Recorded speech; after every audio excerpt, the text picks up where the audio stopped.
Ya, assalamualaikum warahmatullahi wabarakatuh, teman-teman. Jumpa lagi di channel Langgaong. Oke, teman-teman, hari ini saya akan membahas tentang cabang bisnis yang bisa kita lakukan ketika kita telah memiliki bisnis ternak lebah trigona. Jadi maksudnya gini, teman-teman.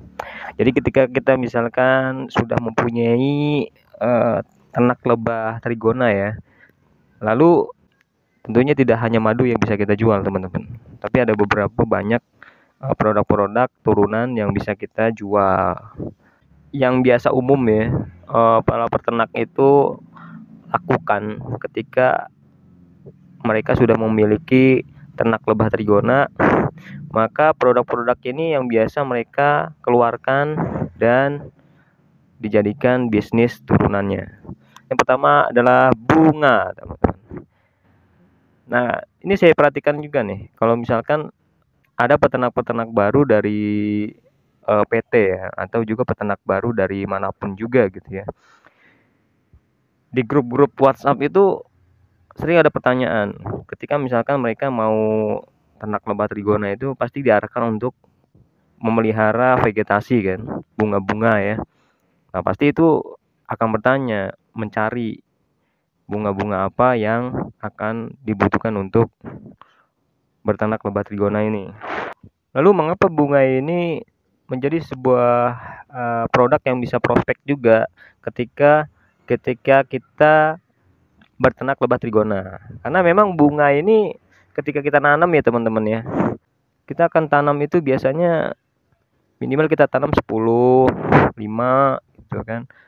Nah, contohnya kayak misalkan saya pernah lihat itu di pasaran harga bunga air mata pengantin. Air mata pengantin itu kisaran di harga 35.000 sampai 100.000. Harganya itu up-nya lumayan tinggi ya, air mata pengantin. Nah, itu bisa dijadikan bisnis turunan ketika teman-teman sudah memelihara lebah trigona. Bisnis turunan berikutnya adalah kotak stup, teman-teman.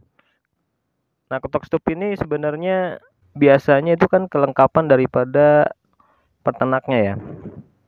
Ketika kita misalkan mempunyai koloni dari bambu ya, koloni dari bambu itu kita mau pindahkan ke kayu gitu kan, otomatis kita membutuhkan stup dari kayu tersebut gitu. Nah, stup kayu tersebut sekalian kita untuk pakai sendiri, kita bisa juga untuk nyetok, untuk bisa kita pergunakan diperjualbelikan kepada teman-teman kita peternak lebah lain ya. Nah, turunannya lagi daripada kotak stup jenis kayu ini, biasanya sekarang peternak lebah itu melanjutkan dengan membuka jasa topping stup lebah trigona. Jadi ada beberapa peternak yang tidak memindahkan koloni dari bambu ya ke stup baru, tapi hanya memberi toppingnya. Untuk topping itu udah saya jelaskan di konten sebelumnya ya. Jadi di bagian bambunya itu hanya diberi convert atau pemindah ya. Jadi supaya lebahnya itu tidak terganggu. Oke, produk turunan yang selanjutnya adalah propolis, teman-teman. Nah, propolis ini bisa kita jual mentah. Mentah itu dalam arti propolisnya masih belum diolah ya, teman-teman ya. Jadi propolis ini kan banyak dipergunakan sama orang-orang itu macam-macam. Ada yang memang untuk mancing lebah baru ya, untuk kita ditempelin di sekitaran stup lebahnya gitu. Yang mentah ya biasanya seperti itu fungsinya. Terus kalau yang udah setengah matang bisa juga. Banyak saya lihat di YouTube juga mengolah propolis itu dipanasin, dicampur air atau juga dicampur minyak goreng atau minyak makan ya. Untuk proses supaya propolis ini bisa dimanfaatkan atau dikonsumsi mungkin sama manusia ya. Mungkin teman-teman untuk mengetahui proses pengolahan propolis bisa searching Google bahwa propolis ini termasuk dari produk ya turunan yang bisa dipergunakan untuk bisnis ternak lebah ini gitu ya. Nah, untuk pengolahan propolis tersebut udah saya sebutkan, itu ada yang bisa langsung dipakai untuk ditempelin di stup lebahnya yang baru ya. mancing lah gitu, mancing lebah trigona yang baru, atau juga bisa dipergunakan untuk diolah dan dikonsumsi untuk manusianya. Cuman pengolahannya memang harus tahu dulu ya. Selanjutnya adalah rak kotak stup, teman-teman. Nah, seperti yang di belakang ya teman-teman ya. Ini saya tunjuk. Nah, itu tuh. Nah, ini kan rak ya, rak taruh stup lah. Jadi sebenarnya ini alternatif.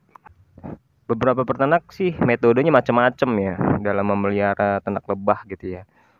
Nah, untuk trigona sendiri kebanyakan sih kalau untuk yang di kampung-kampung itu dibuat terpisah antara koloni satu sama koloni yang lain gitu, tidak berdekatan seperti ini. Nah, kalau misalkan situasi teman-teman lokasinya itu padat gitu ya, terus tidak punya tempat lokasi untuk naruh, tapi teman-teman ingin mencoba untuk berternak ya, tidak ada salahnya mencoba menggunakan rak seperti yang di belakang ini gitu. Ini rak kayu, tapi teman-teman bisa modifikasi dengan besi atau baja ringan supaya lebih awet ya. Lebih baik daripada kayu, karena kayu ini kan mungkin lebih cepat rapuh ya. Nah, itu teman-teman produk turunan daripada peternak lebah trigona ya. Rak kotak stup. Produk turunan berikutnya adalah koloni lebah, teman-teman. Saya kemarin ketika membeli koloni lebah nih teman-teman ya. Misal ya, pembelian itu misalkan dengan budget 250.000 gitu kan. Nah, ketika sudah berjalan 4 bulan, kita sudah bisa menghasilkan madu gitu kan. Lebahnya itu tentunya itu bisa meningkatkan harga koloni tersebut, teman-teman. Ya, teman-teman bisa menaikkan harga koloni tersebut supaya kita dapat keuntungan. Jadi koloni ini bisa diperjualbelikan, teman-teman. Sehingga ketika koloninya itu bagus dan siap produksi, tentu harganya juga mengikuti, teman-teman. Selanjutnya adalah produk bee pollen, teman-teman. Nah, bee pollen ini tapi tidak banyak ya, karena banyak orang juga belum mengerti, dan bee pollen ini juga banyak yang baru dengar gitu kan, belum familiar di telinga gitu, sehingga manfaatnya juga orang masih lebih milih madu dibandingkan bee pollen gitu kan. Nah, untuk pengolahan bee pollennya sendiri juga itu harus orang-orang yang mengerti ya, seperti kayak propolis gitu. Nah, begitulah teman-teman yang telah saya sebutkan tadi adalah beberapa produk turunan ketika kita berternak lebah trigona. Mungkin ada beberapa produk turunan lain yang belum saya sebutkan ya. Silakan teman-teman bisa komen di bawah, nanti melengkapi di part berikutnya ya. Bukan hanya madu yang bisa kita jual ya teman-teman, tapi ada beberapa produk turunan yang memang bisa kita jadikan bisnis tambahan. Jadi teman-teman jangan ragu dan jangan galau. Kalau misalkan madunya belum ada, ya berarti kita bisa bisnis di luar daripada madu. Yaitu salah satunya ya yang telah saya sebutkan tadi. Nanti itu maksudnya teman-teman, ketika kita punya ternak lebah trigona, tentunya bisa membantu kita untuk mendapatkan cuan. Oke, terima kasih teman-teman sudah menyimak konten yang ini. Semoga bisa bermanfaat. Wassalamualaikum warahmatullahi wabarakatuh.